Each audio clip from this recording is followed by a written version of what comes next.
Bonjour à tous, alors aujourd'hui je voulais revenir sur ma vidéo par rapport au savon à l'huile de coco. Donc c'est une vidéo qui a eu énormément de vues et qui a suscité pas mal de commentaires positifs comme négatifs. Donc je vais vous faire un petit sommaire de ce dont je vais vous parler, à vous d'écouter tout ou pas comme vous le souhaitez. Dans un premier lieu, je vais le faire tout de suite, j'aimerais remercier tous les gens qui m'ont encouragé, remercier aussi les gens qui ont fait une critique positive parce que oui, moi je trouve que critiquer c'est très bien, moi je suis là pour apprendre et je pense qu'on apprend tous les jours, donc je suis pour la critique euh, afin de me faire évoluer. Euh, Pas forcément la critique gratuite ou peut-être un petit peu, comment dire, agressive euh, que certains font, mais bon, sur le net, c'est peut-être un petit peu facile parfois. Ensuite, j'aimerais revenir sur certains commentaires négatifs, un petit peu expliquer des choses, revenir sur la sécurité. Donc c'est clair que la sécurité, je ne l'ai pas assez mise en avant dans la vidéo, donc j'aimerais revenir dessus et vous expliquer un peu le tout. J'aimerais après revenir aussi sur les calculs que j'ai réalisés parce que bon, certains me disent que je ne les ai pas expliqués, donc on va revenir sur ça plus tard. Alors, concernant quelques petits commentaires négatifs que je vais reprendre ici, donc il y en a beaucoup qui concernent la sécurité, ce sera dans le point suivant. Euh, on me dit que j'ai tout annoncé en grammes et pas en pourcentage. Donc c'est vrai qu'ici, moi, le but c'était de faire une vidéo très simple à suivre pour des gens. Donc c'est clair qu'il faut respecter les quantités à la lettre et que si vous changez quelque chose, il faut refaire les calculs. De même, c'est une recette qui fonctionne uniquement avec de l'huile de coco. Si vous changez d'huile, il faut changer la quantité de soude. Ce qu'il faut savoir aussi, c'est que les moules en silicone que j'ai utilisés, je ne l'ai pas dit, mais je les utilise uniquement pour faire mes savons. Donc la saponification, c'est quelque chose qui peut un petit peu mordre les moules. Donc moi, je n'irai quand même pas faire des gâteaux après à l'intérieur. Donc ça c'est clair et net. Ce qui est aussi très vrai, c'est que j'aurais dû peser ma soude dans un bol séparé, mon huile dans un bol séparé pour être sûre, si je verse un petit peu trop, que je peux retirer ce que j'ai mis en trop et que tout se passe au mieux. Ça, c'est clair et net. Euh, Enfin, par rapport, j'ai eu un petit commentaire par rapport au savon de Marseille. Donc là, moi, ce que je propose, c'est d'aller voir une vidéo sur la fabrication du savon de Marseille. Donc c'est un reportage que j'ai trouvé sur YouTube, qui est passé certainement à la télévision, je ne sais pas quand, que j'ai trouvé hyper bien fait. Et donc là, c'est vrai que le savon de Marseille, c'est quand même hyper naturel. Il y a 72% d'huile d'olive.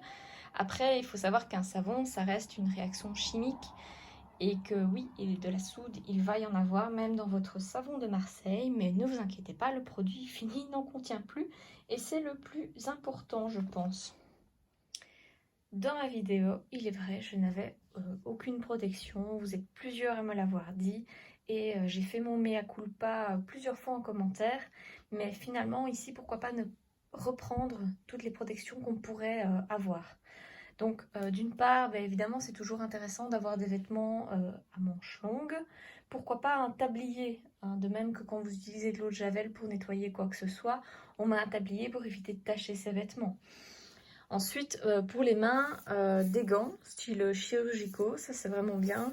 Pourquoi? Parce que des gants en tissu, le produit risquerait de passer, de toucher vos mains. Ici, avec des gants en plastique, vous êtes quand même plus en sécurité. Plus ils vont monter haut sur vos bras, mieux ce sera. Ici, j'ai des petites lunettes en plastique, achetées genre 2 ou 3 euros chez Action. On en trouve aussi en magasin de bricolage. Donc ça pourrait simplement vous protéger de potentielles éclaboussures, donc protéger vos yeux. Et enfin, un masque. Donc ce qui est assez intéressant, c'est que avec le Covid-19, on en a presque tous à la maison maintenant des masques. Ce qui permet d'éviter d'inhaler des vapeurs. Et moi, j'y pense particulièrement quand on fait du shampoing solide. Donc pour le shampoing solide, j'ai acheté ce produit Et donc c'est un produit qui se présente sous forme de copeaux que je dois réduire en poudre. Et la poudre est vraiment très volatile et irritante pour les voies respiratoires. Donc ici le port du masque est vraiment obligatoire. Alors ensuite, si vous faites votre mélange de soude caustique vous-même, cet équipement est vraiment trop basique. Donc déjà pour le masque, j'avais vu sur internet, il faut vraiment un masque avec de hublots qui ressortent pour vraiment filtrer les vapeurs. Donc moi quand j'ai vu toute la mise en scène, enfin tout ce qu'il fallait faire donc entre ce masque, cette hotte, etc. C'est pour ça que j'ai pris une soude qui était déjà préparée pour éviter à faire un vrai laboratoire finalement chez moi. On m'a aussi reproché de ne pas avoir expliqué d'où venaient mes chiffres, d'où venaient mes calculs. Mais simplement, c'est ma faute, je ne l'ai pas dit dans la vidéo, mais j'avais mis tous mes calculs dans mon blog qui est dans la description de la vidéo et je ne me sentais pas capable en fait d'expliquer toute cette réaction chimique en vidéo. Donc c'est vrai que moi je suis pas chimiste, j'ai compris le principe, mais je voudrais pas raconter des bêtises. Donc ce que je vais raconter, c'est une version très simplifiée qui va vous permettre un petit peu de comprendre. Donc la saponification à froid, c'est quoi? C'est une réaction chimique qui a lieu entre un corps gras, qui est de l'huile ou un mélange d'huile, et un alcali, qui est ici notre soude caustique. Donc le mélange de ces deux éléments crée un savon, enfin du savon, et de la glycérine. Alors la glycérine, c'est un des éléments pour lequel les gens apprécient le savon, la saponification à froid, parce que c'est toujours bon pour la peau, pour voir tous les effets bénéfiques. Vous pouvez aller voir sur Google, vous lirez plein de choses très intéressantes. Bon, l'idée, c'est qu'ici, moi, j'aimerais qu'il reste un petit peu d'huile. Pourquoi? C'est ce qu'on appelle le surgras. C'est ce qui va faire que votre savon va être plus agréable à la peau, va vous hydrater. Et donc, à ce moment-là, j'ai deux solutions. Soit je me dis, je rajoute un petit peu d'huile. Et cette huile, finalement, qui ne va pas réagir avec ma soude, va se retrouver ici, dans mon savon. Hop. C'est pas frais déjà mis, hein. Et par contre, la soude, je peux aussi dire, tiens, au lieu d'ajouter de l'huile, je vais retirer un petit peu de soude. Et donc là, c'est le même effet, je vais toujours avoir un petit peu trop d'huile que je vais retrouver dans mon savon. Donc ça, c'est les deux choses qui sont possibles. Maintenant, je vais vous montrer les calculs que j'ai faits, comment j'ai fait, et après, vous ferez votre petite idée. Alors, il faut savoir que le surgraissage, en général, on ne va pas au-delà des 12%, mais pour l'huile de coco, c'est vraiment l'exception. On va être à minimum 20% de surgraissage pour éviter son côté desséchant. Voilà la partie calcul. Alors, comme je l'explique sur mon blog, vous avez des calculateurs faits sur Internet. Vous mettez vos huiles, la quantité d'huile que vous avez, et il va vous donner le pourcentage de soude caustique à ajouter. Donc c'est très pratique, mais ces calculateurs sont limités à 20%. Donc d'abord, il faut savoir qu'il y a un indice de saponification pour chaque huile. Pour chaque huile, vous allez pouvoir savoir combien il me faut de soude pour pouvoir avoir un processus de transformation complète, donc à 100% de mon huile en savon. Donc cet indice peut avoir deux formats. Pour l'huile de coco, c'est 0,83. Ça correspond à 1 g de coco. Il me faut 0,383 g de soude. Ou alors, sous un nombre à 3 chiffres.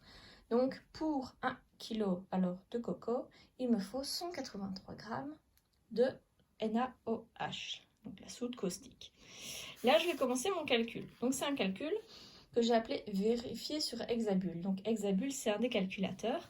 Et là, je vais faire le calcul pour un savon surgraissé à 20%, ce qui est un petit peu limite pour de la coco, mais c'était aussi la limite du calculateur et ça me permettait de vérifier que mon calcul était correct. Donc je ne suis pas chimiste, par contre je suis mathématicienne, donc mes calculs, j'aime encore bien qu'ils soient corrects, hein. C'est aussi très important pour que votre savon soit tel que vous le souhaitez. Donc j'ai avec mon indice de saponification que 1 kg d'huile va se saponifier avec 183 g de soude. Donc, imaginons que j'ai 500 g d'huile de coco. J'ai acheté, par exemple, un bocal de 500 g. Je vais avoir besoin de 91,5 g de soude. À ce moment-là, je n'ai pas de surgras dans mon savon. Donc ici, j'ai pris un surgras de 20%. Ce n'est pas l'idéal, mais c'était la limite du calculateur. Pour un surgras de 20%, qu'est-ce que j'ai fait? Je vous avais dit, on peut soit ajouter de l'huile ou diminuer la soude. Moi, je préfère diminuer la soude parce qu'en général, l'huile, j'ai un bocal ou un restant de bocal et donc je ne sais pas vraiment jouer avec les quantités. Par contre, la soude, c'est 1 litre que j'ai acheté, donc en général, je sais jouer avec. Donc, qu'est-ce qui se passe pour avoir 20% de surgras? Eh bien, je vais prendre seulement 80% de ma soude, ce qui fait 73,2 g. Mais ici, c'est de la soude pure que je dois mélanger avec de l'eau. Ce que je vous ai dit, moi, je ne joue pas avec ces histoires-là. Donc, je vais prendre de la soude diluée à 30%, ce qui était celle que j'ai achetée dans le commerce. Et je vais arriver à 244 g de solution à 30%.